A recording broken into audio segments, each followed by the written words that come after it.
Revenge with Karen. I knew the exact moment the evening went from standard corporate purgatory to my villain origin story. It wasn't when the CEO, Richard, spilled a 20-year-old scotch on a rug that cost more than my parents' house. And it wasn't when the marketing VP tried to snort something off his cufflink in the bathroom line. It was the coat, always the coat. I was standing near the shrimp tower, trying to blend into the beige wallpaper, nursing a club soda that had lost its fizz about an hour ago. I'm Amanda. I'm 45, I drive a Honda that sounds like a lawnmower with asthma, and I've been the senior financial analyst at Viridian Dynamics for 12 years. That's a fancy way of saying I'm the janitor for their money. I clean up the messes the big boys make when they play poker with the company credit card. I'm the invisible woman. I wear gray. I speak only when spoken to. I exist in the spreadsheets, in the room, but tonight was the annual We Made a Profit Despite Our Best Efforts gala. Mandatory attendance. By the way, if you're into stories about invisible people dismantling empires brick by brick, do me a solid and smash subscribe. It keeps the lights on and the caffeine flowing. Thanks. Enter Tessa, Richard's wife. Tessa looks like she was 3D printed by an algorithm that only understands botox and malice. She's 20 years younger than Richard, with skin pulled so tight that if she sneezed, her ankles would snap. She swept into the room wearing a dress that was less garment and more cry for attention, trailing a scent of expensive perfume and moral bankruptcy. She spotted me. It's rare, like spotting a snow leopard, but less majestic and more depressing. She zeroed in on me because she needed a punching bag to warm up her knuckles before moving on to the board members' wives. She sashayed over, entourage of sycophants giggling in her wake. She looked me up and down, her eyes lingering on my coat. It was draped over my arm because the coat check was full. It's a wool trench, charcoal, practical. I bought it at a thrift store in the state 5 years ago for $12. It's got a loose button and smells faintly of old books. I love it. Oh, Amanda, she cooed, her voice loud enough to cut through the jazz band's saxophone solo. You're still wearing that, I swear. I saw you in that thing at the Christmas party. 3 years ago. The room quieted down. It's amazing how silence spreads when rich people smell blood in the water. It's durable, I said, keeping my voice flat. My pulse didn't even jump. I've been insulted by experts. She was an amateur. It's quaint, Tessa laughed, a sound like glass breaking in a dishwasher. Are things tight at home, Han? Is that why you haven't upgraded? Saving up for new one. She leaned in, smiling that shark smile, waiting for me to crumble. She wanted me to stammer, to blush, to apologize for my existence. That's the currency these people trade in, humiliation. But she didn't know what was in my pocket. She didn't know that earlier that morning, I'd finalized a leverage report that showed her husband's visionary acquisition of a fintech startup was actually a hemorrhaging artery of debt that was about to turn this company into a smoking crater. He didn't know that I had spent the last decade buying Class B non-voting shares every time the stock dipped because Richard got caught with an escort or tweeted something racist. I looked her dead in the eye. I didn't blink. I let the silence hang there until it got awkward, until her smile started to twitch at the corners. No, Tessa, I said, my voice carrying just enough to reach the CFO standing 3 feet away.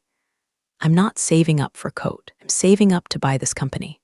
For a second, nobody moved. It was like I just pulled a grenade pin and set it on the hors d'oeuvres table. Then Tessa laughed. It was a loud, desperate bray.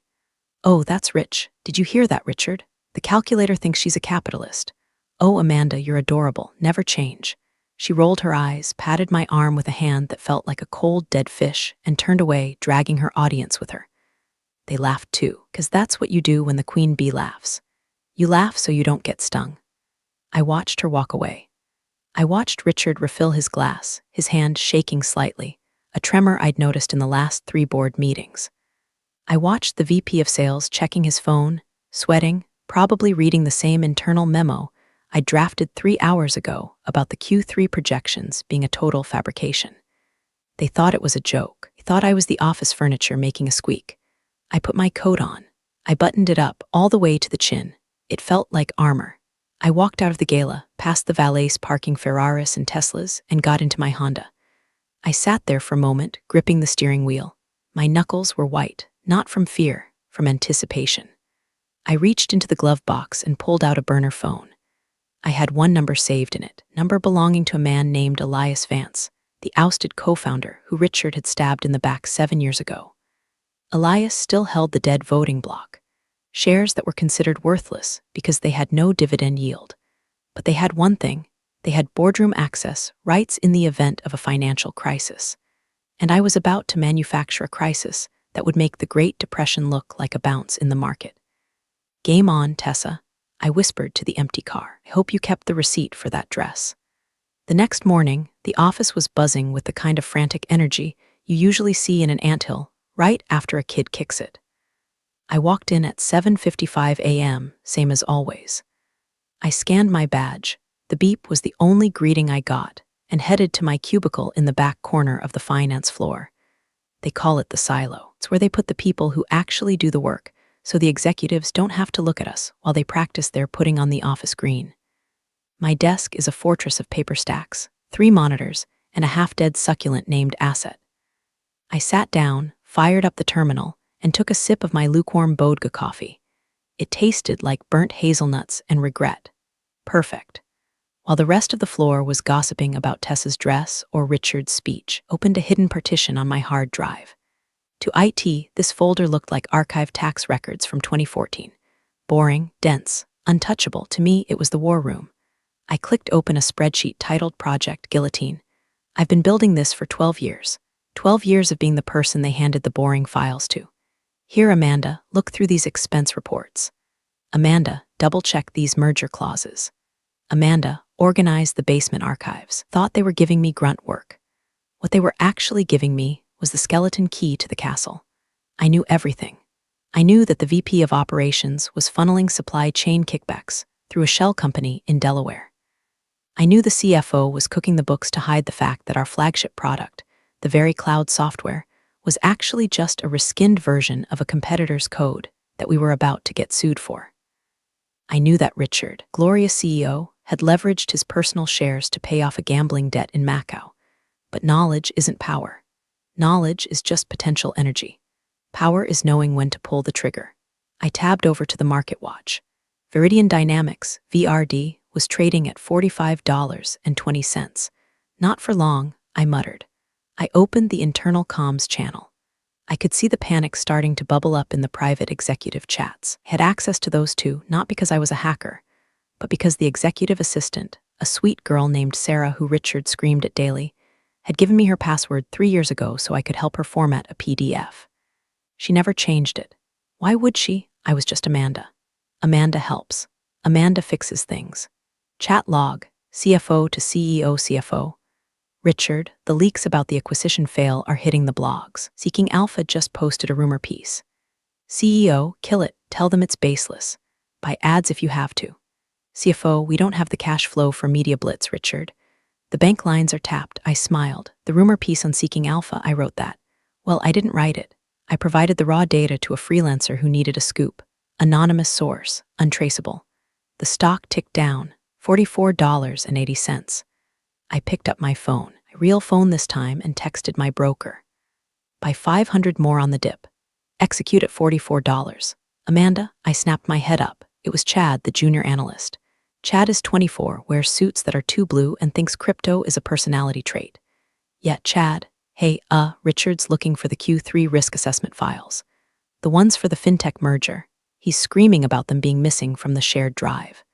They aren't missing, I said, typing away without looking at him. They're in the archive folder, subdirectory liabilities, under D for disaster. Chad blinked, his mouth open like a confused koi fish. Okay, thanks, you're weird, Amanda. I'm efficient, Chad, go. He ran off. I watched him go. These kids, they come and go. They see the job as a stepping stone. I saw it as a siege. I went back to my screen. The stock was at $44.50. I checked my personal portfolio. It wasn't just stocks. Over the years, I'd bought debt. I'd bought favors. I remembered the time the head of legal needed a DUI to disappear from the public record. I knew a guy who knew a clerk. It went away. The head of legal owed me. I remembered when the HR director was about to be fired for compliance oversight. I fixed the paperwork retroactively, saving her pension. She owed me. I wasn't just a weird lady in a trench coat. It was the spider in the center of a web that covered the entire building. And Tessa had just walked into the parlor and insulted the spider. My burner phone buzzed in my purse. A text message. 4 p.m., the place with the bad scones. It was Elias Vance, the exiled founder. I closed my spreadsheets. I took another sip of my terrible coffee. It tasted a little sweeter now. The first domino had already fallen.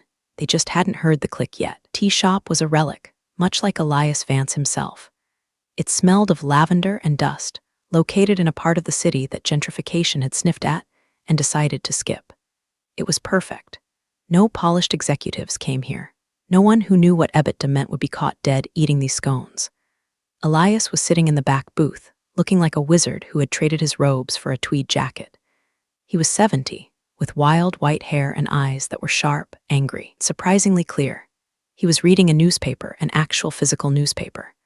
I slid into the booth opposite him. I didn't take off my coat. "Amanda," he grunted, not looking up. "You look tired. You look like you've been carrying a mountain." "Just accompany Elias," I said, signaling the waitress for black tea. "How's retirement?" "Boring. Golf is a waste of a good walk. And my grandkids only call when they need money." He folded the paper and looked at me. "Are we here? You haven't reached out in 5 years. Last time you did, you saved me from a tax audit that would have stripped me bare." "I did," I acknowledged. "You owe me for that." "I know I do. Is that what this is? Cashing in a chip?" "I'm not cashing in," I said, leaning forward, lowering my voice. "I'm doubling down." I pulled a manila folder from my bag and slid it across the sticky table. Elias opened it. His eyes scanned the pages, internal memos, watched acquisition data, the leverage reports, and the photos of Richard's offshore bank statements. His eyebrows shot up. "Jesus, Amanda, this is a death certificate. It's a foreclosure notice," I corrected. "Richard has run Viridian into the ground. He stripped the assets, bloated the debt, and alienated the talent.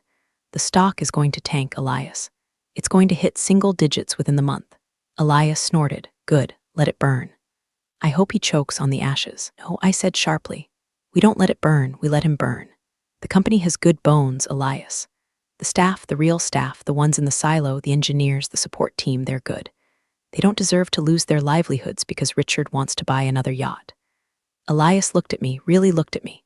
"So, what's the play? You want me to join a class action? I want your shares." He laughed, a dry, rasping sound. "My shares? They're useless, Amanda. Class C founder's stock. No voting rights unless the company misses 3 consecutive quarters of dividend payments, which Richard ensures never happens by borrowing money to pay the dividends."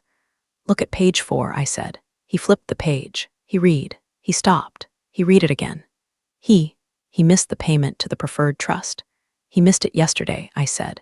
He was too busy buying Tessa a diamond necklace for the gala. Authorized the transfer from the operational account, but the bank flagged it because of the liquidity crunch. The dividend payment bounced, Elias. Technically, as of midnight last night, the Class C restrictions are lifted. Your shares have voting power again. Elias stared at the paper. His hands started to tremble. Does he know? No, the notification went to his old email address, the one he never checks, the one I still monitor.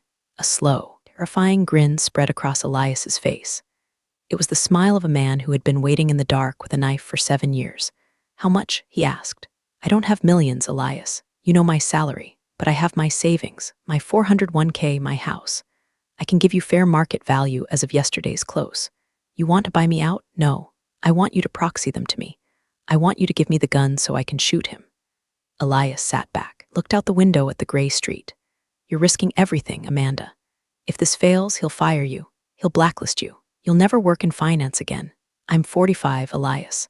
I live in a 1-bedroom apartment and my boss's wife asked me if I was saving up for a coat. I don't have a life to lose. I have a job to finish." He looked back at me. The anger in his eyes softened into something like respect.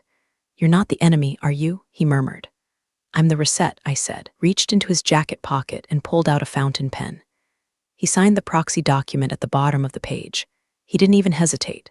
"Take it," he said, sliding the folder back. "Take it all.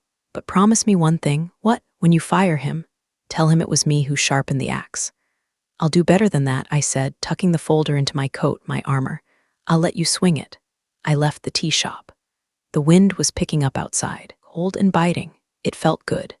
Step 1 was complete. I had the voting block, but I didn't have the majority yet. I needed more. I needed the board to turn on him, and for that I needed pressure. I needed the kind of pressure that cracks diamonds. I took out my phone and called the freelance journalist again. It's me, I said. Run the second story. The one about the sexual harassment settlements. Yeah, release the names. I hung up. The storm wasn't coming. It was the storm. By Wednesday, the atmosphere at Viridian Dynamics was less corporate office and more bunker during an air raid. The second article had dropped at 6 a.m. Toxic culture and hush money inside the executive suite of Viridian. It was brutal. It detailed 3 separate settlements Richard had paid out using company slush funds. It didn't name the victims, I made sure of that, but it named the dates, the amounts, the specific accounts the money came from. The stock opened at $38.00 and plummeted to $32.50 by lunch. I was in the break room, microwaving a soup that smelled like sodium and sadness, when Tessa stormed in. She wasn't supposed to be here. She usually only came in to redecorate Richard's office or yell at the interns. But today, she looked rattled. Her hair was slightly less perfect, eyes wild behind oversized sunglasses. She spotted me. Of course she did. You, she snapped, marching over. Do you know how to work the shredder? I paused the microwave. I have a PhD in shredding, Tessa. What do you need? Richard's office. Now there are boxes, old files, they need to go. The lawyers are coming tomorrow for some audit. That sounds like spoliation of evidence, I said calmly, stirring my soup. I don't care what it sounds like, she shrieked, her voice cracking. Just do it. God, why is everyone so incompetent? Richard is trying to save this company from these liars in the press, and you people are just standing around eating soup. I'm on my lunch break, Tessa. I don't care. Get up there, she stormed out. I smiled. They were panicking. They were making mistakes. I went up to the executive floor. It was chaos. Assistants were crying. VPs were shouting into phones. Richard's door was closed, but I could hear him screaming. I went into the copy room adjacent to his office. Tessa had pointed to a stack of bankers' boxes marked 2018 to 2020 MISC. Shred these, she had said. I opened the first box. It wasn't just MISC. It was the hard copies of the offshore transaction logs, the ones they thought they had deleted from the servers. They were stupid. They were so arrogant they kept physical trophies of their crimes. I didn't shred them. I wheeled the cart of boxes down the hall, past the panic, past the shouting. Where are you taking those? Richard's secretary, Brenda, asked. She looked like she hadn't slept in a week. Tessa wants them in the basement incinerator room, I lied smoothly. Security protocol. Brenda nodded, too tired to care. Okay, just get them out of here. I took the elevator down, but not to the basement. I went to the parking garage, loaded 6 boxes of incriminating evidence into the back of my Honda Civic. I covered them with a gym blanket. Then I went back upstairs, grabbed a stack of blank paper from the supply closet, and spent the next hour feeding it into the shredder while checking my phone. Stock alert, VRD trading at $29.00. The pressure was working, but I needed an alliance. I had Elias, and I had the evidence, but I needed a current insider, someone on the board who was wavering. I knew who it was. Marcus Thorne, the only board member who actually read the reports I wrote. He was a decent man, a former engineer who hated the flash of Richard's leadership. He had been sidelined lately, outvoted by Richard's cronies. I knew Marcus took his coffee on the roof terrace at 2 p.m., a smoker's habit he tried to hide from his cardiologist. I went up to the roof. It was windy. City looked gray and sprawling below us. Marcus was there, leaning against the railing, smoking a parliament. He looked grim. Nice coat, he said, not turning around. He recognized the sound of my footsteps, or maybe just the smell of cheap wool. It's warm, I said, joining him at the railing. Rough day, rough decade, he sighed. Exhale smoke. You see the numbers, Amanda. You know we're bleeding out. I know, I'm thinking of resigning, he admitted, before the ship goes under. Save whatever reputation I have left. Don't, I said. He turned to look at me. Why should I stay? Richard is the captain and he's drunk at the wheel. Because there's a mutiny coming, Marcus, I said softly. And we need a new captain. He frowned. Mutiny? Who? You? He chuckled, but it wasn't mean like Tessa's. It was just incredulous. Amanda, you're the best analyst we have, but your support staff. I own 4% of the company personally, I said. It's widened. And as of yesterday, I continued, I hold the proxy for Elias Vance's 12% block. He dropped his cigarette. Elias, he gave you his proxy. And I have the boxes, Marcus, I said, driving the final nail in. The ones Tessa told me to shred. The ones that prove the fraud. I have them in my trunk. Marcus stared at me. He looked at my face, my cheap coat, my calm hands. He saw the steel underneath. "What do you want?" he asked, his voice low. "I want to call a vote of no confidence." "Emergency board meeting. Friday, you can't call it. You're not on the board." "No," I said, "but you are, you call it. I'll provide the ammunition." He looked back out at the skyline. He took a long breath of fresh air as if tasting freedom for the first time in years. "Friday," he said, "if I do this, if we miss, he'll kill us." "He's already dead, Marcus," I said. "He just doesn't know he's walking around." Marcus nodded. "Okay.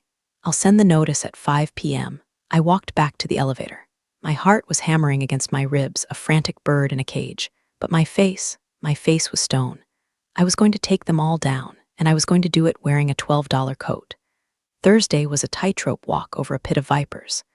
Marcus had sent the notice for the emergency board meeting.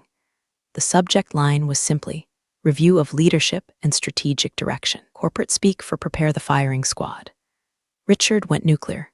I could hear him from the elevator lobby. He was screaming at Marcus over the phone, his voice echoing down the marble corridors. "You traitorous hack. I made you. You think you can oust me? I own this board." I slipped into my cubicle, keeping my head down. I needed to lay low. I had the proxy. I had the evidence. But if they caught wind of me being the architect, find a way to stop me before the meeting. They'd lock me out of the building, fire me for cause, sue me into oblivion. I was safe. I was invisible. Until 10:30 a.m. A shadow fell over my desk. I looked up. It was Stephen, the company's general counsel. Stephen was a shark in a three-piece suit. He was Richard's fixer. He knew where the bodies were buried because he usually dug the holes. "Amanda," he said, his voice silky and cold. "Got a minute?" Stomach dropped to my shoes. "Sure, Stephen, what's up?" He sat on the edge of my desk, invading my space. He picked up my stapler, examining it like a murder weapon. "We've been auditing the server logs," he said casually, "trying to find the source of the leaks to the press." "Makes sense," I said, typing a nonsense formula into Excel just to keep my hands moving. "We found some interesting traffic coming from this terminal," he said. "Large data transfers, encrypted files, archives being accessed that haven't been touched in years." I stopped typing. "I'm doing a historical audit for the Q3 reconcile," I said. "Richard asked for it." "Did he?" Stephen smiled. It didn't reach his eyes. "Because I asked Richard and he said he didn't ask you for shit." The air in the cubicle went thin. "Maybe I misunderstood," I said, trying to keep the tremor out of my voice. "I can show you the work orders. Cut the crap, Amanda," he hissed, leaning in. "I know you're up to something. I saw you talking to Marcus on the roof. I saw you leave with those boxes yesterday. You think because you dress like a librarian I don't see you." He stood up, towering over me. "I'm going to have security search your car, Amanda. Right now. And if I find one piece of company property in that Honda, I'm going to have you arrested for corporate espionage. You'll go to prison. Do you understand? Prison." He turned to walk away. "Leave the building." I sat there, frozen. The boxes. The boxes were in my trunk. If he found them, it was over. Game over, life over. I had maybe 5 minutes before security got to the garage. I grabbed my bag. I stood up. I didn't run. Running looks guilty. I walked, fast. I headed for the stairwell. I skipped the elevator. I ran down 6 flights of stairs, my heels clicking like gunshots on the concrete. I burst into the garage, could hear the security golf cart whining in the distance. I got to my car. I fumbled with keys. I popped the trunk. I needed to move the boxes. But where? There was a cleaning van parked next to me. Jim's janitorial. I knew Jim. He was a nice guy. I'd helped him fix his payroll deduction last year when HR screwed it up. The back of his van was open. He was nowhere to be seen, probably on break. I grabbed the boxes, 2 at a time, threw them into the back of Jim's van, burying them under a pile of dirty mop heads and trash bags. 1 box, 2 boxes. The security cart was getting louder. I could see the flashing lights reflecting off the walls. 3, 4, I was sweating. My hands were shaking. 5, 6. I slammed the van doors shut just as the security cart rounded the corner. I leaned against my car, gasping for air, pretending to look for my phone. 2 security guards jumped out. Stephen was with them. "Open it," Stephen barked. I popped the trunk. It was empty. Just a spare tire, a jumper cable, and a stray Lululemon receipt. Stephen stared at the empty trunk. His face turned purple. "Where are they?" he screamed. "I know you took them." "Took what, Stephen?" I asked, my voice finally steadying. "My gym clothes." He kicked my tire. "You're playing a dangerous game, Amanda. Watch your back." He stormed off. The guards followed, looking confused. I waited until they were gone. Then I slumped against the car and slid down to the concrete floor. I buried my face in my hands. That was too close. I texted Jim, "Hey Jim, I left some personal boxes in your van by accident. Can you keep them safe at your place tonight? I'll pick them up tomorrow. $500 in it for you." He replied instantly, "No prob, Amanda. You saved my tax return. I got you." I closed my eyes. We were still in the game. Now they knew I was a player.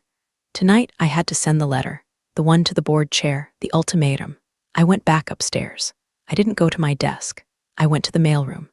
I dropped a sealed envelope into the outgoing executive mail slot. Inside was a single sheet of paper. "If you want to save the company, vote with Marcus tomorrow.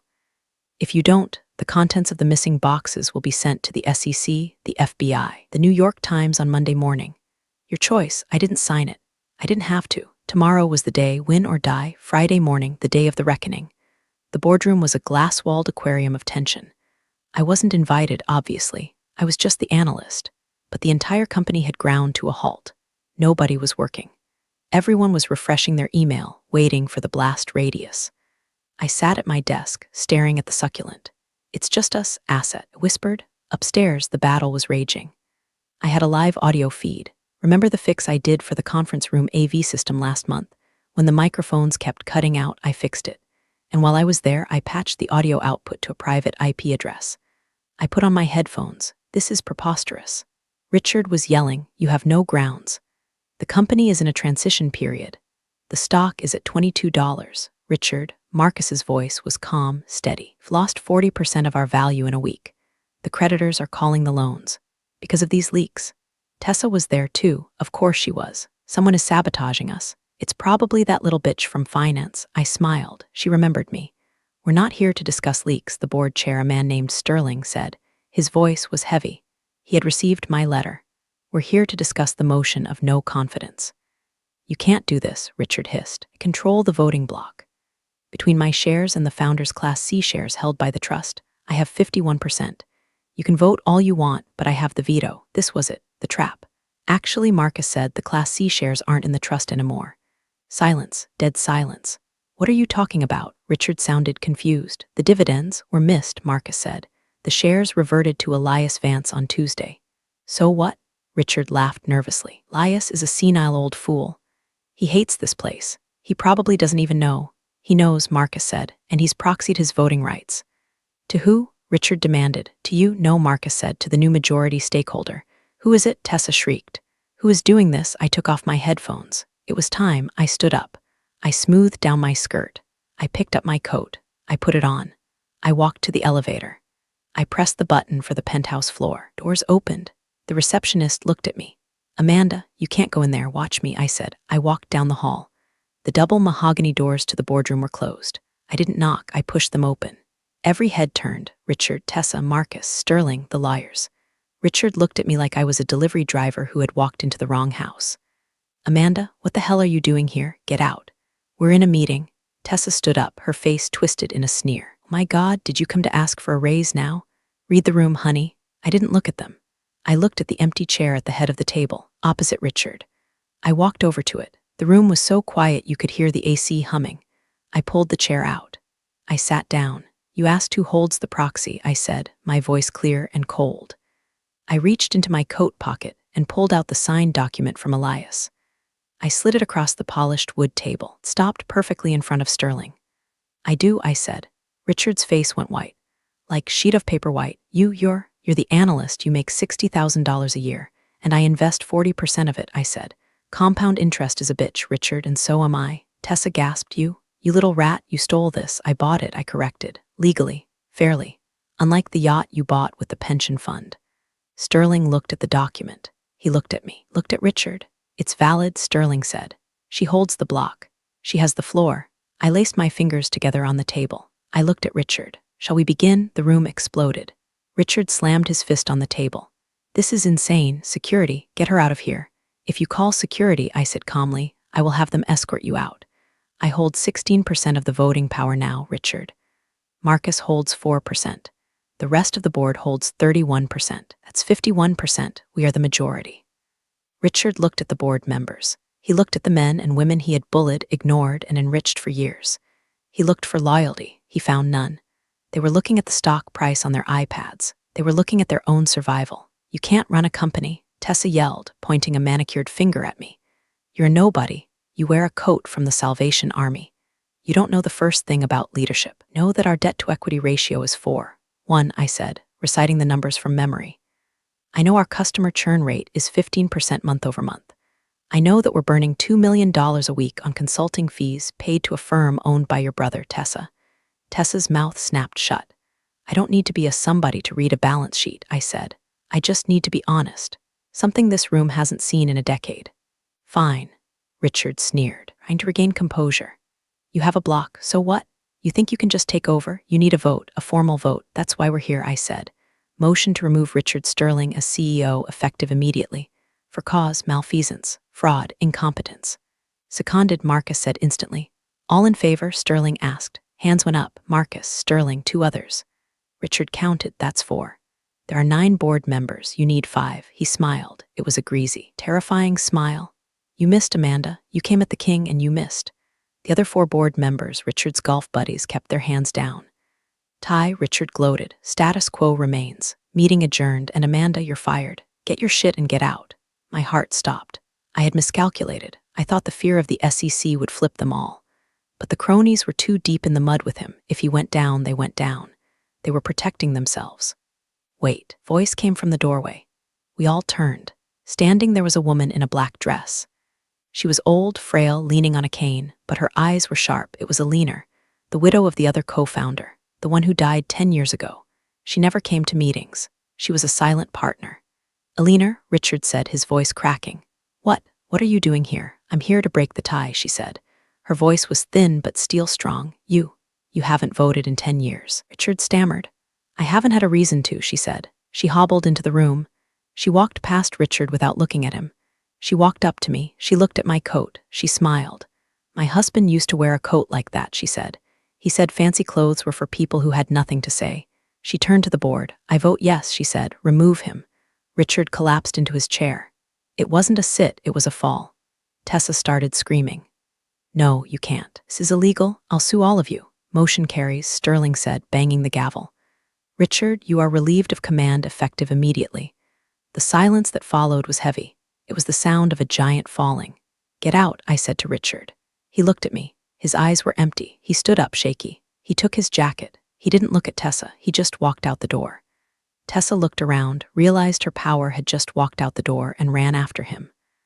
Richard, wait. My credit cards? I sat there. The adrenaline was fading, leaving me shaking. So Sterling said, looking at me, we have no CEO, the stock is tanking, the press is outside. What now? Now, I said, taking a deep breath. We go to work. The next hour was a blur. Legal was drafting the press release. HR was processing the termination. Security was escorting Richard and Tessa from the building. I was still sitting in the boardroom. Other board members had left to do damage control. Only Marcus remained. You did it, he said, staring at the empty chair where Richard had sat for 10 years. We did it, I said. So, who's the interim CEO? He asked. Sterling is too old. I'm too technical. We need someone who knows the numbers. Someone who knows where the bodies are buried so we can dig them up and give them a proper burial. He looked at me. No, I said. I'm an analyst, Marcus. I'm not a CEO. You just orchestrated a hostile takeover from a cubicle using a burner phone and a thrift store coat, Marcus said. You're the only CEO we have. The door opened. Sterling came back in. The press is asking for a statement, he said, and the stock just ticked up 5% on the rumor that Richard is out. The market hated him. He looked at me. Marcus is right, Amanda. You hold the proxy. You have the plan. Step up. I looked at my hands. Rough hands, workers' hands. Could I do it? Could I actually lead this place? Or was I just good at burning things down? I thought about the silo. I thought about Chad and Sarah and the engineers who worked late without overtime. I thought about the product that could be great if it wasn't being strangled by greed. I stood up. Okay, I said, but we do it my way. No golden parachutes, no private jets. No galas until we're profitable for real. Sterling nodded, agreed. What's your title? Acting CEO, I said, for now. I walked over to the window. I looked down at the parking lot. I saw Richard's Ferrari peeling out of the lot, Tessa in the passenger seat, probably screaming at him. Good riddance. I turned back to the room. Let's get the department heads in here. We have a company to save. Shall I call a town hall? Marcus asked. Yes, in an hour, everyone, even the janitors. I walked out of the boardroom, headed to my old desk. I needed my notebook. The floor was quiet as I walked through. People were staring. They knew something had happened. I got to my cubicle. Chad was there looking nervous. "Amanda," he said, "is it true? Did Richard get fired?" "Yes," I said, packing up my succulent. "Who's taking over?" I looked at him. I smiled. "I am." Chad's jaw hit the floor. "You? But I'm the one who fixed the coolant leak, Chad," I said. "Now I'm going to fix the engine." I took my box. I walked back to the elevator. I pressed the button for the top floor. This time, nobody stopped me. 3 weeks later, the transition hadn't been easy. The stock wobbled. The press was skeptical. Can the mystery analyst save Viridian? But we stabilized. I sold off the private jet. That paid for the severance of the cronies I fired. I renegotiated the debt with the bank. They listened because I showed them the real numbers, not the fantasy ones Richard used. I promoted the engineers who actually built the product and fired the middle managers who just forwarded emails. The culture was shifting. People were leaving at 5 p.m. Laughter was coming back to the break rooms. I was sitting in the CEO's office. I had stripped it. The expensive rugs were gone. The wet bar was gone. It was just a desk, a conference table, and a whiteboard covered in strategy. And my coat was hanging on the coat rack in the corner. My assistant buzzes me. It's Sarah, Richard's old assistant. I gave her a raise and treated her like a human being. She would take a bullet for me now. "Amanda, there's a visitor. She says it's urgent." "Who is it, Tessa?" I paused. "Send her in." The door opened. Tessa walked in. She looked different. The expensive dress was gone, replaced by jeans and a blouse. She looked tired. Her buttocks seemed to be wearing off, letting some actual human expression through. She stood in front of my desk. She didn't sit. "What do you want, Tessa?" I asked, not looking up from my laptop. "Richard left me," she said. Her voice was small. "He took the offshore money and moved to Belize with his yoga instructor. He left me with nothing. The house is in foreclosure. The cards are canceled." "I know," I said. "I canceled them." "I need a job," she said. I finally looked up. "Excuse me, I need a job." She repeated, tears welling up. "I have a degree in marketing. I haven't used it in 10 years, but I can work. I need money, please." I looked at her. The woman who had mocked my coat. The woman who had treated me like furniture. The vindictive part of me wanted to laugh, to tell her to go apply at McDonald's, to crush her like she tried to crush me. But that's what Richard would do. That's what the old Viridian would do. I wasn't Richard. "We have an opening," I said. "Junior marketing associate, entry level. The pay is $45,000 a year." Tessa flinched. That's minimum wage for the city." "It's a start," I said. "You'll report to Chad. He's the new director. You'll do grunt work. You'll fetch coffee. You'll be invisible." She swallowed hard. She looked at the floor. Then she looked at me. "I'll take it." "Good," I said. "Start Monday." "And Tessa?" "Yes. Don't comment on people's coats. You never know who's wearing them." She nodded, shame burning her cheeks, and walked out. I watched her go. I stood up and walked to the coat rack. I touched the rough wool of my trench coat. It wasn't just a coat. It was a reminder of where I came from, of what matters. I put it on. I had a meeting with the investors in an hour. I walked out of the office, past Sarah, past the busy floor of people working together. I smiled. The company was safe. The monster was gone. And the invisible woman, she was finally seen. Big thanks, you legends of the old office days. Subscribe to keep the switch-flicking chaos alive. Your ex-boss is shaking in their loafers.